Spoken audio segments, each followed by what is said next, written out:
Hey everybody, Dan Holstein here, helping your business take flight. This is episode 1 in our 10-part series on how to drive business valuation.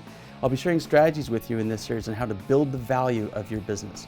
This week we're going to be talking about Key Person Reliance, so check it out.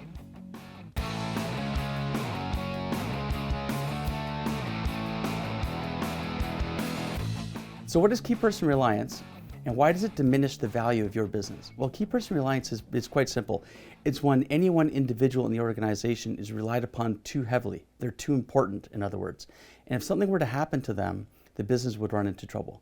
Now, there's 4 types of Key Person Reliance that I want to cover today. The first is supplier, customer, team member, and then you as the owner. We're going to start with supplier. So do you have supplier diversity? Meaning, do you have multiple ways to get the products and services that you need to conduct business? If you don't, and if you only have one major supplier that you're relying on, that's going to be a risk factor for a buyer, because if anything happens to that supplier, you're not going to be able to get the products or services that you need to serve your clients. So that's a risk factor. We want to have supplier diversity where we can get we have multiple streams to get what we need to do business. Next up is customer reliance. If you have any one customer that's worth more than 20 or 25% of your overall volume, that is also going to be a red flag for a buyer.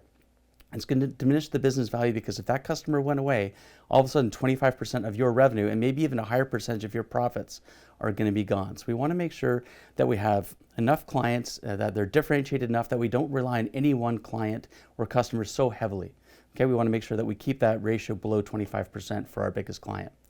Next up is team member reliance. Do you have any one member on your team that is so important in terms of their ability or their technical knowledge or even their external relationships with customers that if they were to go away, the business would be in trouble? You know, we want to try to capture that information that they have, that knowledge in systems, documentation, and in training, so that if they were to leave, you have that information, you can train somebody else up. You don't want to get caught short relying on any one person. Next up is you as the owner, and this is a major one. That's why I left it to the end. Key person reliance of the owner is a major issue when it comes to business valuation.